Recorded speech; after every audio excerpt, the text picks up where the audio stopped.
3 minutes after 10 is the time. A very good morning to you. I have no control over topic selection during the month of December, of course. I just open up my advent calendar and follow whatever I am instructed to do by the powers that be. And today it is Brexit. It's a response to reports from the British Chambers of Commerce that I think 2/3, is it, of businesses report that the trade deal is failing to help. More than 3/4, indeed, of companies report that this deal signed by Boris Johnson and David Frost does absolutely nothing to increase their sales or grow their business. In many cases, quite the opposite. We'll get on to that shortly. Book your place now. I just want to know very simply, how has it affected you? Whether you're a sole trader, whether you're a musician touring Europe, or whether you used to export, because they're doing it again. And we might talk about the deeper issues as well regarding this, because it is it's an epochal issue. It's a generation-defining political issue. The people who told you it was going to be brilliant don't want to talk about it anymore. And in many ways, the people who told you it was going to be awful don't really want to talk about it anymore either, for reasons that are probably obvious, but just in case they're not, I'll explain. Who likes to hear it? If you've been proved right by events, you still have to live with the consequences of the people who've been proved wrong's decision. You know, I could sit here now thinking of LBC colleagues who encouraged you to vote for Brexit. They don't want to talk about it anymore, and you can see why. I don't really want to talk about it anymore, because all you're doing is cataloguing the catastrophe that's been inflicted upon the country by people who claimed they knew better than the experts. People who thought Nigel Farage was a more trusted agent than the governor of the Bank of England, or who thought that they could perhaps lean on Jacob Rees-Mogg more than they could lean on the assembled academics of this country. It's horrible. It's ridiculous. It's close to surreal, isn't it? But the way to focus, the way to remember, the way to address this very simple reality is to remember that you cannot fix problems until you acknowledge them, and you cannot acknowledge them until you understand them. If your house was on fire, or even if it had a leak, let's just call it a leak. Even if it had a bad leak, how on earth are you going to fix the leak if the plumber is telling you, or the estate agent is telling you, that there's no leak? So you've got water dripping through your sitting room ceiling, and the estate agent comes round and says, "Oh no, that's a Brexit benefit. That's wonderful. Those are British drips, and therefore you should be happy with your British drips." I struggle sometimes to find the analogies that are cutting enough to actually reflect the reality. Oh, no.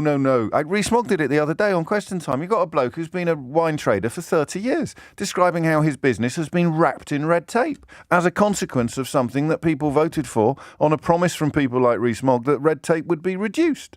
So a wine trader on national television says to the Mewling Pencil, "My business has been absolutely kebabbed," and Rees-Mogg tells him that it hasn't. How does that work? How do we allow that to happen? There's some egregious examples of dishonesty in the House of Commons, but this is on a different level. This is almost like a conspiracy of corrupted reality. 30 years in the wine trade, this is what's happened as a direct consequence of what you've done. And he sits there drawling, "Oh, no, it hasn't," like the most ridiculous pantomime villain in history. It's hit my business hard. We know people, another wine trader, Daniel Lambert, who speaks to us quite a lot, has had to move to France. The cheese exporter had to sell his business. Simon Spurrell from the Cheshire Cheese Company. These are the people that talked us through it, told us what was going to happen. Had to sell his business to a company that has a hub in Europe. That's jobs and tax going to continental Europe. And yet we all still sit here. The liars who sold it are still lying, and the mugs who fell for it are pleading with you not to talk about it. It's quite surreal. In fact, I would quite like to talk about the broader, almost the philosophical or the psychological issues that are going on here. The benefit. Rees-Mogg was made Minister of Benefits. I still don't know whether that was a joke or not. He came up with something about the Dartford Tunnel and the signage. It's literally, Rachel Venables said to him, with a microphone in her hand, stuck it under his gob, and said, have you found any benefits yet? And he said something about the signage in the Dartford Tunnel. being sort of clumsy numbers displayed in metres because you weren't allowed. I forget the precise detail of it, but I know for a fact that he misunderstood entirely why the signage in the Dartford Tunnel had been written in the way that it had, and that it had absolutely nothing to do with membership of the European Union. So the bloke is drawing a ministerial salary to come up with benefits. And the benefit he comes up with, if it were true, would be pathetic, but wasn't even true. So what is the word for something that would be pathetic if it was true, but wasn't even true anyway? You need a word that expresses even more ridiculousness than the word pathetic. I don't know what that word would be. Brexit, possibly. It's like the ultimate Brexity intervention. Here's a benefit. Oh, it's not true, by the way. I don't know whether Jacob Rees-Mogg is too stupid to understand that it's not true or too dishonest to admit it, or possibly somehow both. But that's the only benefit I've got. And he's done it again with fish. Inevitably, he's done it again with fish. A claim that the new quota negotiations with the European Union are somehow a Brexit benefit, overlooking two crucial points. The quotas being fished by everybody else in the European Union have also gone up, and we can't sell our fish frictionlessly into our previously biggest market. So we're now able to catch more fish with a tight. I'll tell you actually the details on this, because there was, I think, an SNP member of Parliament yesterday who nailed it in the House of Commons. Fish that we can't sell.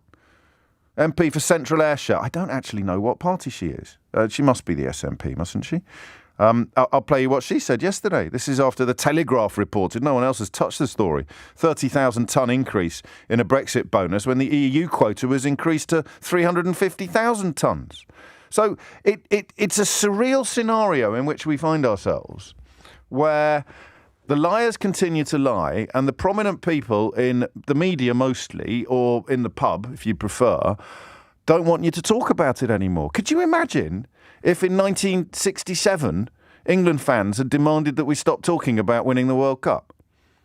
Or if in 1947 people had said, I think we should stop talking about winning the war now. I think we should, no, we don't want to talk about our glorious victory. This is the bit that strikes me as funniest. Oh, well, no, we don't want to talk about that anymore. It was a glorious victory. You know, some people wanted to have parades in the streets.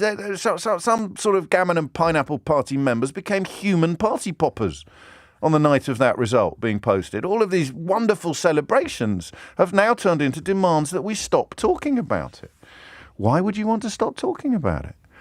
Why would you want to stop talking about a glorious victory? Why in 1967 would England fans have wanted to stop talking about the World Cup? Or even this year, stop talking about the Lionesses' victory in the Euros. Why would that be? Could you imagine that? If Sports Personality of the Year last night had sought to excise from the record the fact that the women's footballers won the European Championships earlier this year? Oh, no, we don't want to talk about that. We don't want to talk about our glorious victory anymore. And what are the worst examples of Brexitism doing now? Obsessing about refugees. Obsessing about desperate people in small boats, not even pausing to draw breath when 4 of them drowned to death in the English Channel. Let's carry on the attacks. Let's carry on punting crud about Rwanda.